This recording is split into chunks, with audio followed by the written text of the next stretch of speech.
যাদবপুরে এখন শুধুমাত্র প্রার্থী নয়, বরং মুখ্যমন্ত্রী কে হবেন তা নিয়েও জমে উঠেছে জোর চর্চা। রাস্তায় নামলেই শোনা যায় বিভিন্ন মত, বিভিন্ন পছন্দ। কাকে দেখতে চান মুখ্যমন্ত্রীর নেতৃত্বে, এই নিয়েই এখন সরব সাধারণ মানুষ। বাংলায় মমতা ব্যানার্জি ছাড়া কোনো বিকল্প নেই।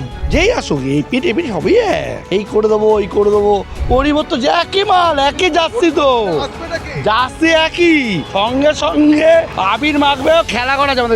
এলাকার মানুষের সাথে কথা বললে বোঝা যায় শুধুমাত্র দল নয়, নেতৃত্ব, কাজের ধরন এবং ভবিষ্যতের প্রত্যাশার উপরেই নির্ভর করছে মানুষের সিদ্ধান্ত। কে ধরে রাখতে পারবেন উন্নয়নের গতি, এটাই এখন বড় প্রশ্ন সাধারণ মানুষের কাছে। রিপ্লেসমেন্ট হিসেবে যারা আসছে, যাদের নাম শোনা যাচ্ছে, তাতে আমরা ভরসা করা যায়।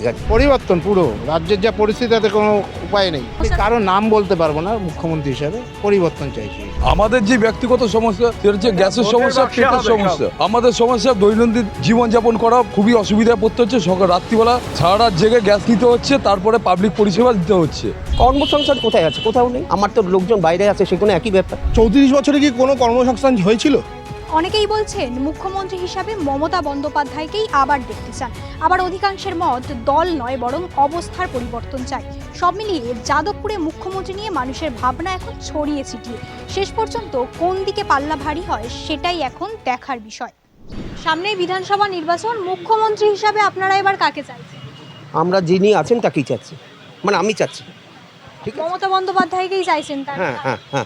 তার কারণ হচ্ছে তার রিপ্লেসমেন্ট হিসেবে যারা আসছে, যাদের নাম শোনা যাচ্ছে, তাতে আমরা ভরসা করা যায়। শুভেন্দু অধিকারী বা নওশাদ সিদ্দিকী করাই যায়, ভরসা করা যাচ্ছে।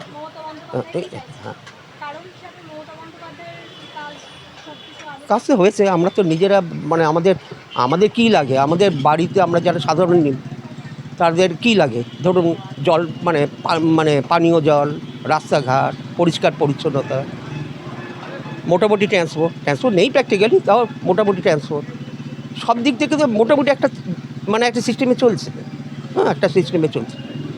অনেকেরই অভিযোগ মমতা বন্দ্যোপাধ্যায় সবাইকে ভাতা নির্ভর করে দিচ্ছেন, কর্মসংস্থান দিচ্ছেন না, এই নিয়ে কি বলবেন? কর্মসংস্থান কোথায় আছে? কোথাও নেই। আমার তো লোকজন বাইরে আছে, সেখানে একই ব্যাপার। বাইরে থেকে, বিহার থেকে, এইখান থেকে এসে এখানে চাকরি পরীক্ষায় বসছে, নেই তো সেখানে চাকরি, একই ব্যাপার, সব জায়গাতেই তাই আছে। এরকমই অবস্থা আছে। আমার নাম বাসব শেখ। সামনে মুখ্যমন্ত্রী হিসাবে মমতা বন্দ্যোপাধ্যায়কেই আবার দেখতে চাইছেন, নাকি শুভেন্দু অধিকারী বা নওশাদ সিদ্দিকীকে? বাংলায় মমতা ব্যানার্জি ছাড়া কোনো বিকল্প নেই। তাই আমরা যতবারই দিদি আছে, ততবারই দিদি মুখ্যমন্ত্রী আসেন আমাদের এখানে। আপনি যদি এই প্রশ্নটা করেন যে আপনি সুরক্ষিত কিনা, তাহলে কি আপনি বলবেন যে অন্য জায়গার উত্তরপ্রদেশ বলুন বা আদার্স কোনো স্টেট বলুন, সেখানে কি আপনি কি নিজে যদি হন, তাহলে কি সেখানে আপনি মনে করবেন যে আপনি সুরক্ষিত কিনা? এনসিআরবি রিপোর্টে কিন্তু বাংলা প্রথম এতে আছে, যেখানে সবথেকে সেফেস্ট সিটি বলে সেন্ট্রালের থেকে দাবি করা। তাহলে এর থেকে সুরক্ষিত কিছু নেই। একজন মহিলা মুখ্যমন্ত্রী, মহিলার নিরাপত্তার সবথেকে বেশি আগে উনি বোঝেন। তাই আমরা দিদিকেই বরাবর চাই। সবাই বলছে এখনো আরজিকর বিচার পায়নি, সুরক্ষিত বলছেন। এগুলো হচ্ছে পলিটিক্যাল প্রোপাগান্ডা। মোহাম্মদ সালিমের কোনো দরকারই ছিল না সেইবার গিয়ে, প্রথমবার যদি এরকমই হতো তাহলে সেটাকে আবেগ দিয়ে করতো বা মানুষের সাথে করতো। ওখানে গিয়ে স্টেজের সামনে দাঁড়িয়ে আরজিকরের বিচার চাই, তাহলে কী হলো? এখন ওনার দলের লোকেরাই গালাগালি খাচ্ছেন যে অভয়ের বিচারটা চাইছে, অভয়ের গিয়ে দাঁড়িয়ে গেছে অন্য একটা দলের প্রার্থী হিসেবে। তাহলে সেখানে আপনারা কী বলতে চান? যে এদেরকে আবার মোহাম্মদ সালিম বা সিপিএম? কিচ্ছু নেই। পশ্চিমবঙ্গে তৃণমূলের বিকল্প কোনো কিছু নেই, হবেও না। সাধারণ মানুষ বেশ কিছু অভিযোগ তুলছেন যে পশ্চিমবঙ্গে কোনো কর্মসংস্থান নেই, দিদি রাজ্যটাকে পুরোপুরি ভাতা নির্ভর করে তুলছেন। 34 বছরে কি কোনো কর্মসংস্থান হয়েছিল? কটা জুট মিল বন্ধ হয়েছে, কটা কলকারখানা বন্ধ হয়েছে, সেটার আগে হিসাবটা করে আনুন তো। তারপরে 2011 পর থেকে আপনি হিসাবটা করুন। 34 বছর হিসাবটার সাথে 2011 হিসাবটা আপনি মিলিয়ে দেখুন যে কতটা আগে কতটা পরে। আমার নাম সম্বিত রায়চৌধুরী। একদিন দুদিন আসছে না। পরিস্থিতি এখন কি তাহলে পরিবর্তন চাই? পরিবর্তন পুরো রাজ্যের যা পরিস্থিতি, তাতে কোনো উপায় নেই। গ্যাসের দাম বাড়িয়ে দিয়েছে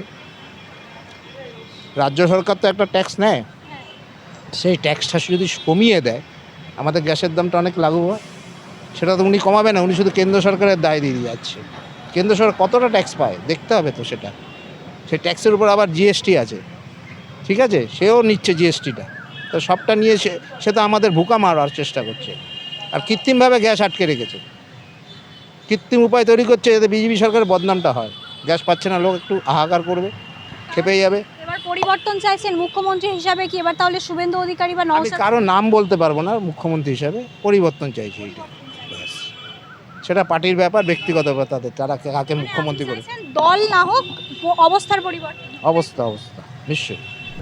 স্বাস্থ্য, শিক্ষা, দাদারা যে আমাদের জন্য কষ্ট করছে এদের জন্য, যেই আসুক এই পিঠ এপিঠ সবই এক, এই করে দেবো ওই করে দেবো, তারপর এসি গাড়ি করে যাবে, সিলে দেওয়া পর্যন্ত আমরা খোয়াবো, কিচ্ছু করবে না। ভোটের আগে শুধু প্রতিশ্রুতি হয়, ও ভোটের বাবা, শুধু এক মাস ওদের মধ্যে হাত জোর করবে, খুব কষ্ট ওদের।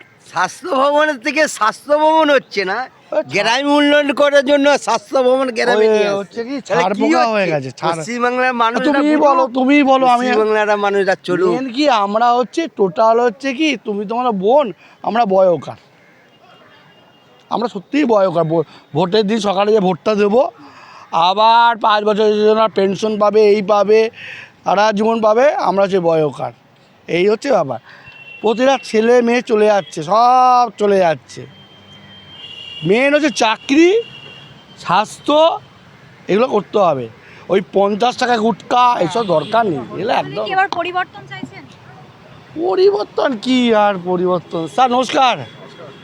পরিবর্তন এই লোক, পরিবর্তন যে একই মাল, একই জার্সি, তো জার্সি একই, সঙ্গে সঙ্গে আবির মাখবেও, খেলা করা যায় আমাদের এডবি হস্টেলে, খেলা করা আছে, জার্সি পাওয়া যায়, ওই খেলা করে পরে নেবে। আর ব্যাপারটা কি, এরা ঘটা পড়ছে, তুই আমাকে গালাগালি করবি রাত্রিবেলা বসে, ওই গ্লাস ওই গ্লাস সাজিয়ে তুই আমাকে উদম গালাগালি কর, আমি তোকে গালাগালি করবো। একই মাল, একই প্রোডাক্ট, কী এত ঘাত, ও কভার করা মুশকিল, কিচ্ছু হবে না। পশ্চিমবাংলা কিচ্ছু যা হওয়ার হয়ে গেছে, সব বেডসুল, সব বেডসুল। পরিষ্কার কথা হচ্ছে, ওই প্লেটটা ছিল না, একদিন ভূমিকম্প হলো, ওই ভূমিকম্পটাই হলে ভালো, কিচ্ছু করতে হবে না। ওই 50 টাকা দেবে, তাতে 100 টাকা বাড়লো, এই হচ্ছে ব্যাপার, কিচ্ছু করার নেই। সব কন্টাকে, তো সব কন্টাকে চাকরি, অশ্বস্তম্ভটা লাগানো আছে, সব কন্টাকে। তুমি করে বলছি, মধুসূদন মঞ্চ যে কোনো গভর্নমেন্ট ডিপার্টমেন্টে যাও, সব বড় বড় ডিগ্রিওয়ালারা 8,000 10,000 টাকা মায়না পাচ্ছে, কিচ্ছু লাভ নেই, কিচ্ছু লাভ নেই।